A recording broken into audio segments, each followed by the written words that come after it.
I want to welcome you here this morning. I hope you're connected to our LinkedIn professional community. I hope you've checked into this event today on Foursquare. I hope you're following us on Twitter. I hope you've friended us or like our Facebook page. We'll be creating footage out of this event for our YouTube channel, our Youku channel in China. And in fact, the Occupy Wall Street people are occupying our hashtag for this event today. This is Social Media Day at the NYSE. We're really grateful for the opportunity to sponsor and host this event today. And I want to introduce Pete Snyder, who had the opportunity yesterday of ringing the opening bell with a group of people. And Pete, as many of you may know, is the founder and CEO of New Media Strategies and is an industry pioneer and market leader in online intelligence and social media marketing. And so I want to introduce Pete.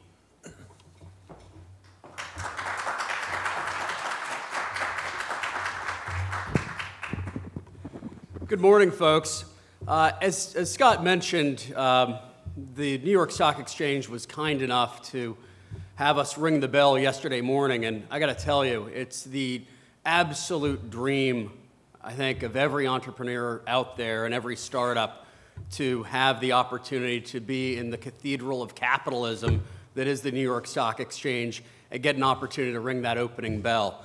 I want to thank Scott Cutler and also the irrepressible Teresa Malloy for making the first ever New York Stock Exchange Social Media Day happen.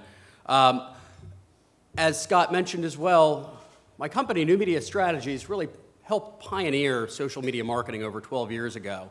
And we tend to take a long view of this space. And social media is really still just in its infancy. The New York Times' Thomas Friedman, 6 years ago, wrote a book that really shook the foundation of the business world called The World is Flat. There are very few books of the past decade or so that have had such an impact. Moneyball may be one. But in The World is Flat, Thomas Friedman didn't really see the world that we're going to be talking about today. And as he has said lately, when you look at Facebook, Facebook didn't exist. Facebook 6 years ago was a pamphlet that was handed to you that you circle and star people who you think are hot. LinkedIn meant that you were locked up, that you were in the clink. Twitter was the sound. 4G is where you lost your car when you did holiday shopping. And applications really are what you sent in and mailed into colleges. So suffice to say, a lot's changed over the past 12 years, let alone the past 6 years. We have an information and action-packed day ahead of us today, and we are using, as it's all over the room and I think all over Twitter, the hashtag NYSESMD.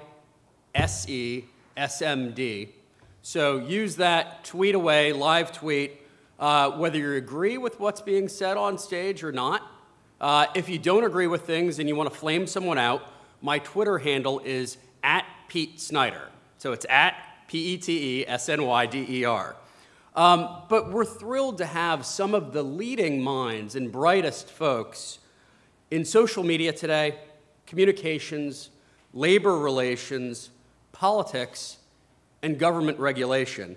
Nearly every single path that you will face in social media, or let alone life. Yes, we're going to have Dr. Phil and Nate Berkus here to help you with your mental health and room design if you so choose. Really, why are we doing this? 3 reasons. First and foremost is to teach corporations and brands how to listen better to consumers. And hopefully we can bring Wall Street even closer to Main Street by listening. Secondly, is to help corporations and brands engage better with their customer base and with the marketplace. And through that, while social media is not a panacea for everything, through that, I think you'll find a path to higher sales and, in this tough economy, more job creation. Over the past 12 years, hundreds of thousands of new American jobs have been created solely because of social media. And with the rise of LinkedIn and Facebook, and I think there's going to be an IPO later on today somewhere else for another social-related company, millions of jobs are going to be created in America and around the world due to social media in the next decade. Last but not least, we want to help each and every one of you and show you and focus on your own careers. How can you use social media to advance your own job? So if this were a Broadway play, we could maybe call it How to Advance in Business Through Social Without Even Trying. So we're going to have some workshops later on today. Last but not least, I have the great pleasure of introducing our keynote speaker this morning. And really, in a sentence, Christine Varney is one of the most elegant people that I've ever met in my life. Okay, let's think about this for a second. We're talking about someone who used to be one of the top cops in America, a feared and respected attorney. Elegant, one of these things don't go with the other usually. So Christine is now a partner at Cravath, Swaine & Moore, and she is one of the most accomplished people ever to serve in government. She is the only person in history to serve as both the Assistant Attorney General for Antitrust and as the Commissioner of the FTC. So as we talk today about Wall Street and Madison Avenue and Main Street and how to navigate those roads in that regulatory environment and the challenges that many businesses and brands face, no one knows that better than Christine Varney. And last but not least, due to her work early in her career for the United Farm Workers in California, she's become a great procurer of farm-fresh food and is one hell of a good chef. So we worked her over to be here with us today, and afterwards I'm going to work her over to maybe cook for me once. So without further ado, Christine Varney.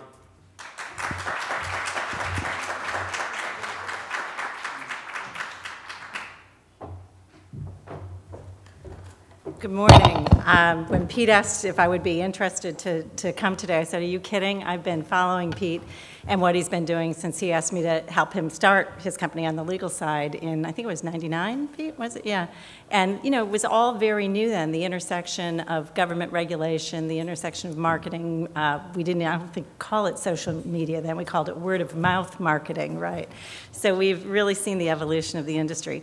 As Pete said, I have a fairly storied career. I'm often accused of being unable to hold a job. So I've done a lot of different things, including serving in President Clinton's White House, serving in the Obama administration, in private practice, and I'm happy to take questions on any or all of those things. But I thought I'd just start by giving you a few thoughts on trends that I'm thinking about and I'm seeing.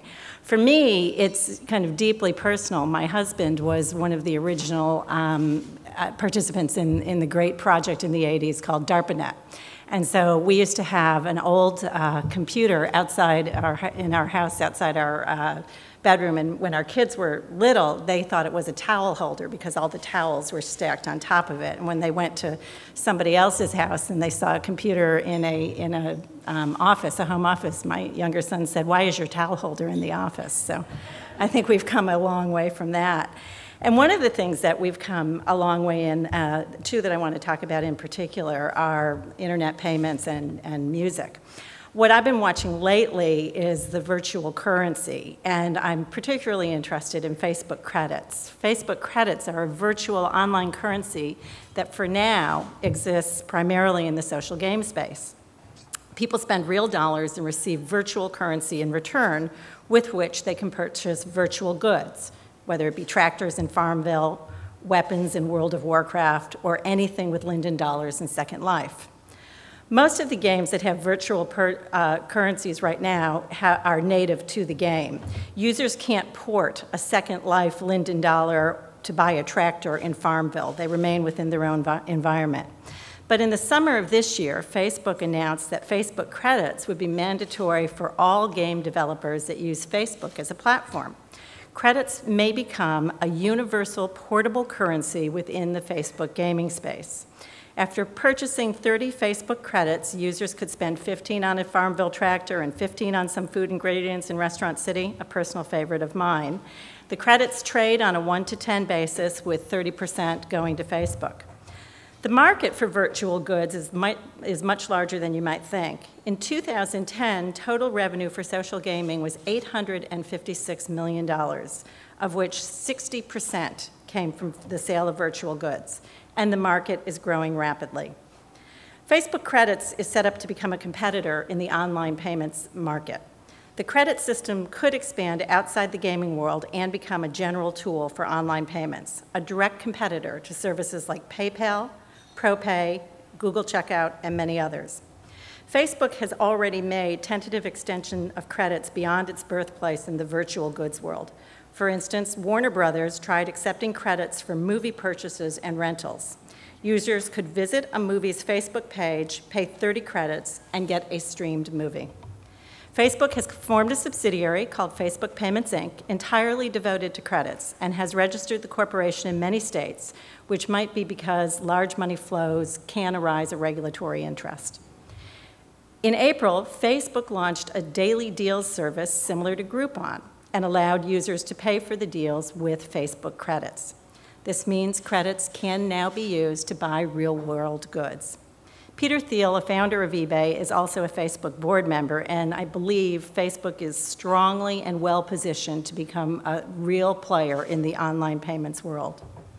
Lest we think a move from virtual goods to real-world online payment currency is an odd path, there is a history of this. Remember, PayPal started as a very small mechanism for individuals to transfer funds. It grew up as a payment method for eBay purchasers, and it is still the core of its business.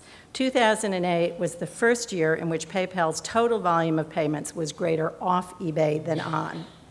Innovation and competition in this field are welcome, as the history in this market has been one of PayPal really owning the field. eBay, as a matter of fact, offered an alternative payment system, I don't know if you remember it, called BillPoint, until in 2002 it bought PayPal, the better service. There are other existing competitors, Checkout, ProPay, Moneybookers, Amazon Payments, but they really don't compare to PayPal. So we welcome this competition in this space. Another space where I think you're going to see some intense competition is music.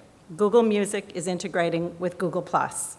Google has announced that it will release an online music service similar to iTunes. Google's music download service will integrate with their social networking site, Google+. When a Plus user recommends a song to another, the second user will be able to listen to the track once for free, then click to download the track for 99 cents from the Google Music Store. You can be sure they won't be using Facebook credits to pay for it. This is an example of what will be one of the most fruitful areas of innovation in social media in the years to come, converting the automatic marketing power of social media into dollars. Here, Google plans to link its profit-making component, Google Music, directly with its social media service. Where will these innovations lead? I think we're going to see multiple services designed, as we already are, primarily for use on mobile devices. I think what we really want to pay attention to is mobile wallets. Very soon, a primary method for consumer payments, I believe, will be their mobile phones. Early moves in this direction include Venmo, a startup that links a credit card or checking account to its app and allows roommates, dinner mates, and friends out for drinks to exchange small payments. Starbucks Mobile Payments, an app produces a scramble image on your phone which the barista can scan to charge your account. Bump, a startup that allows iPhone users to exchange money in their PayPal accounts by physically bumping phones. Upcoming technology improvements including short-distance wireless communication between phones and checkout computers. Verizon, AT&T, and T-Mobile are all teaming up to create ISIS, a planned service that will also allow mobile payments. Facebook credits would be well positioned to enter this market given the popularity of Facebook's phone application. That leads us to another dimension of competition, and that is competition in the mobile phone space. One of the things that we are seeing here may be an analogy to the web browsers. It is fair to say that Internet Explorer dominated Netscape and moved us to essentially a one-browser market. Since then, increased modularity or portability, or what we used to call write at once, run it anywhere, has diminished in the phone space. We see a lot of competition right now in mobile phones and in the operating system for mobile phones. Indeed, some of us fondly hope to see another browser war in that space, with entrants in the old days like Firefox, Chrome, and Safari trying to reintroduce competition in today's browser market. We'd like to see the same thing in the market for operating systems for phones. Today, users are locked into a single data service provider for 2 years. At the moment of choosing a device, they must also choose a provider. App stores are owned by the companies that provide the operating system for the device. They control the app offerings and take a percentage of sales. App developers must code specifically for the mobile operating system. For applications that wish to operate on both Android and iOS, the amount of work is effectively doubled because developers have to write it twice. Pre-installed applications direct users toward preferred avenues for purchasing services. This is most visible on Apple devices where iTunes Music and iBooks are the default purchase methods. In contrast to modularity or portability in the market for computer browsers, for mobile phones, we've regressed to a one browser per operating system model. There are important future developments that might increase modularity in the market for mobile phones and applications. For example, HTML5 has the potential to become a viable alternative to native apps.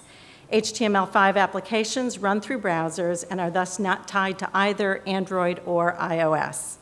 But it may take another release of HTML for this to become practical.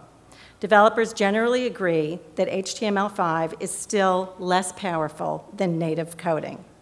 Facebook could be an important driver towards modularity in the market for mobile phone services. It has the power in the market for services offered on mobile devices. Its app has long been among the most popular on both iPhone and Android, but it has no skin in the game on the number of services. It will hopefully create pressure for services that can be easily integrated with all mobile devices, regardless of the operating system or the provider. But what's the role of government in all of this, in keeping platforms open and innovative? Well, in antitrust, the rapid pace of innovation combined with general ease of entry in markets for online services and mobile services has led many to call for regulators to stand down. What I'm very concerned about is dominance in any platform, while it may be legitimately and rightfully gained, is not used to stifle innovation and creativity and competitors to that platform or on that platform.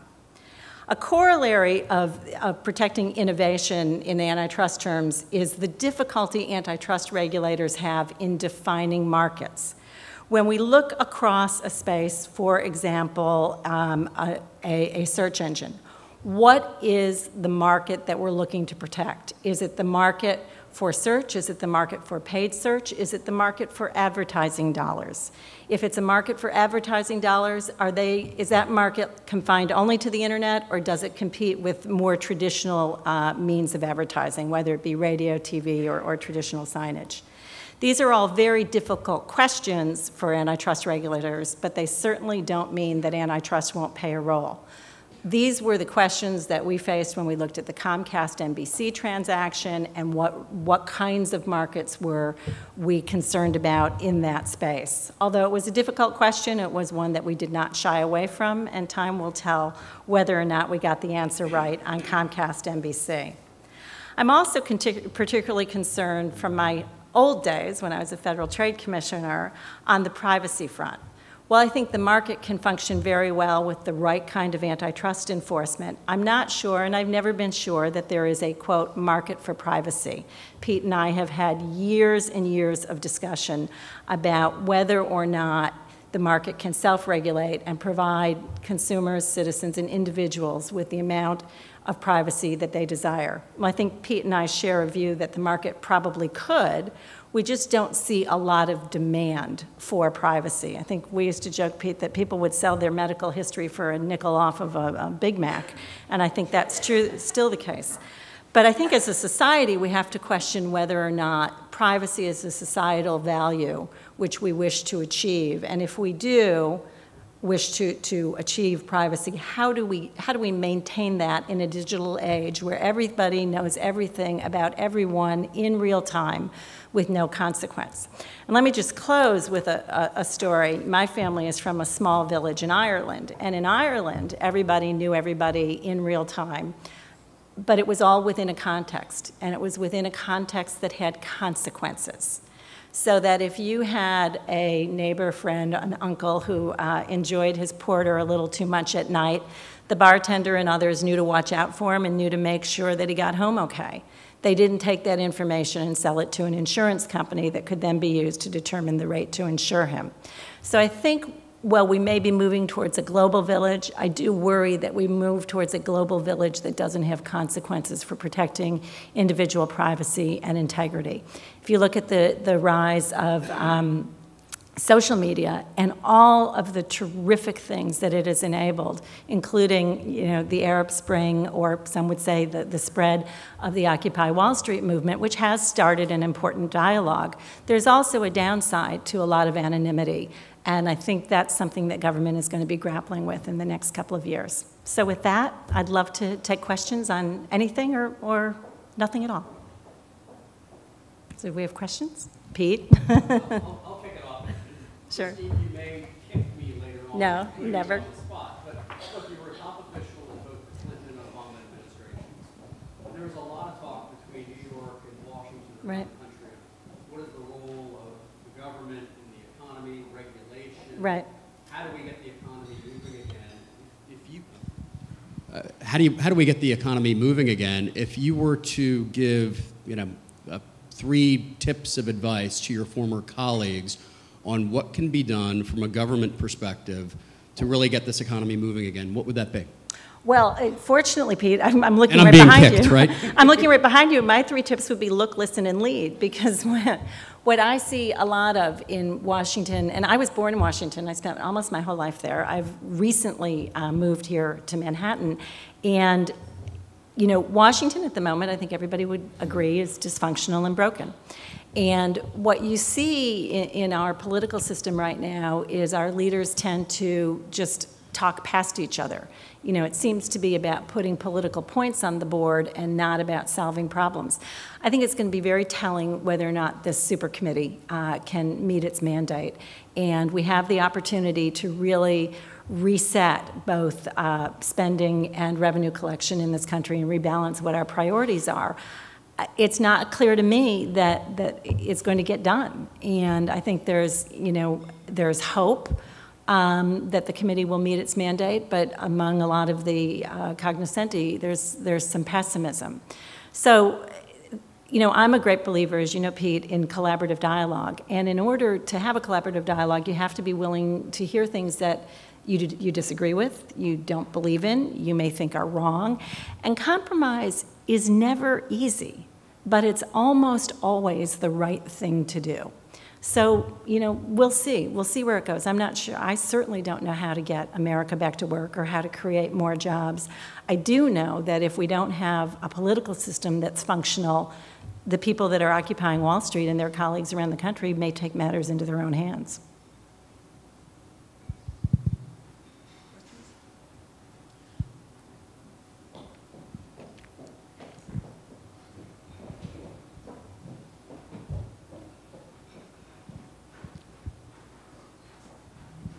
Thank you. Ms. Varney, what sort of transactions do you see that could be occurring in the social media space that might involve your former colleagues in the Justice Department?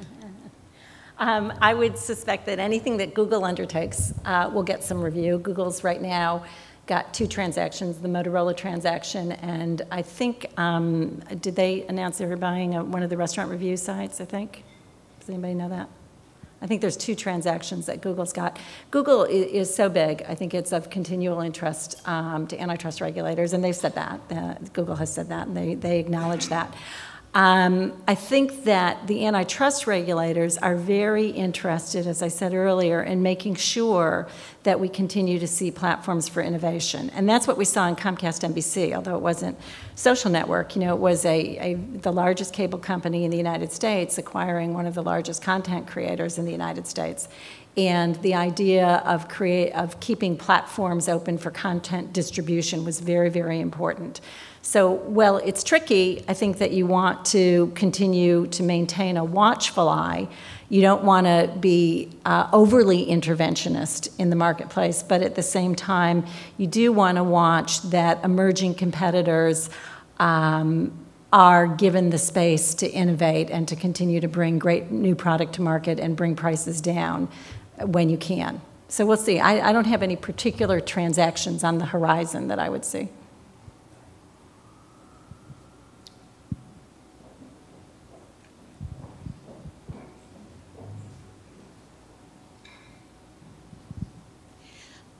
For those of us in much smaller companies, Right. what kind of advice can you give us to help establish an environment that prevents employees from violating either antitrust or Reg FD when tweeting or posting to any social media site? Rigorous training that's really enforced. So get somebody in your company, oftentimes in a small company, it's the person who's responsible for the finances, if you don't yet have a lawyer on staff. There are a ton of different programs that are pretty widely available through a variety of legal resources that, you know, if you're a small company, you're probably incorporated. You probably had a lawyer incorporate you, so you can probably get to somebody who can help you find a variety of training materials. They can be online. They can be webinars. There's some very good interactive ones. You should make all your employees sit down and go through it, and I mean really do it, not just, you know, scroll through the end and say, I accept, like we do with everything else. And then you have to enforce it pretty rigorously. So companies can get in serious trouble. You know, there are criminal sanctions for violating some of the antitrust laws, and people do go to jail. So nothing tends to motivate individuals more than understanding that there are real-world consequences of not knowing and not adhering to the rules. In antitrust, for example, the criminal rules are per se. So it doesn't matter. That means it doesn't matter whether or not you intended to violate the law. If you violate the law, in this case, it would be if you got together with 2 or 3 people that were in the same space, 2 or 3 companies in the same space as you are, and you all agreed on what you thought was a good price to be charging for your services, that's illegal. That's per se illegal, and people will go to jail. So I would strongly encourage good training on all of the regulations that touch your industry and your company, and I think there's relatively inexpensive ways to do it through web-based training from a variety of sources. Go ahead.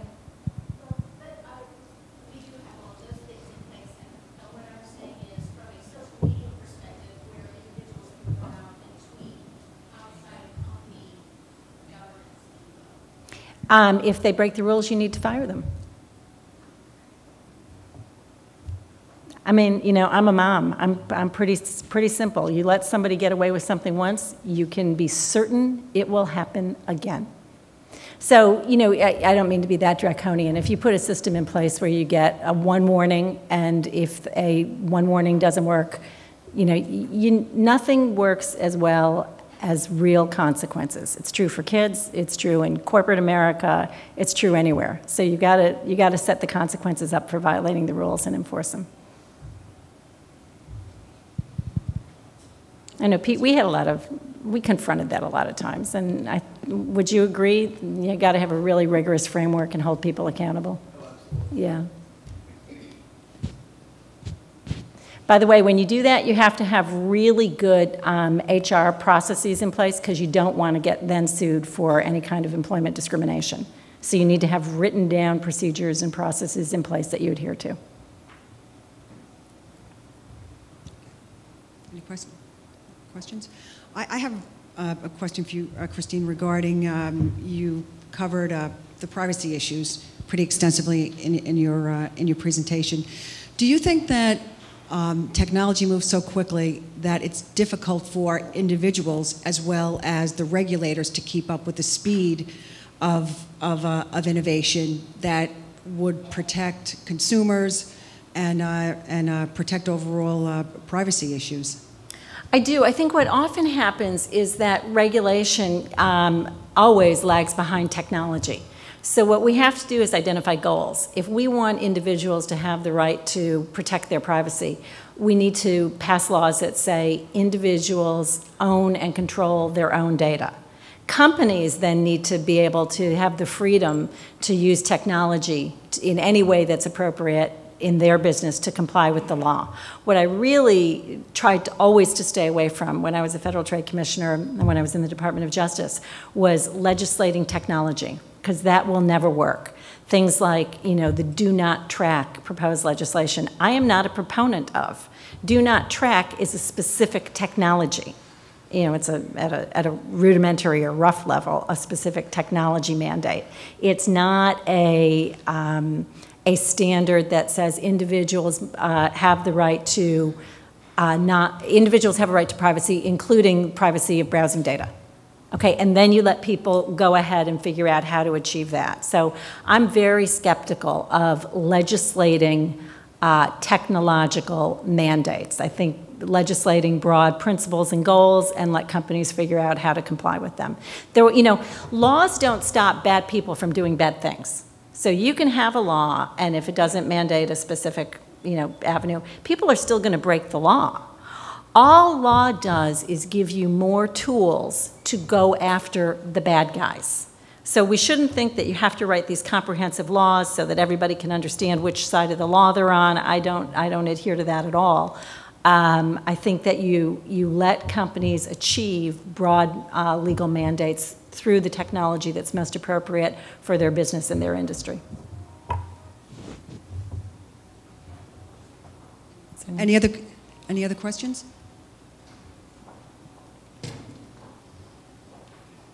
Great. All righty. What we're going to do is, I'm Teresa Malloy, by the way. Good morning, everyone. Glad you could make it. Christine, that was terrific. Thank you so much for your presentation. It was wonderful. Thank you for having me.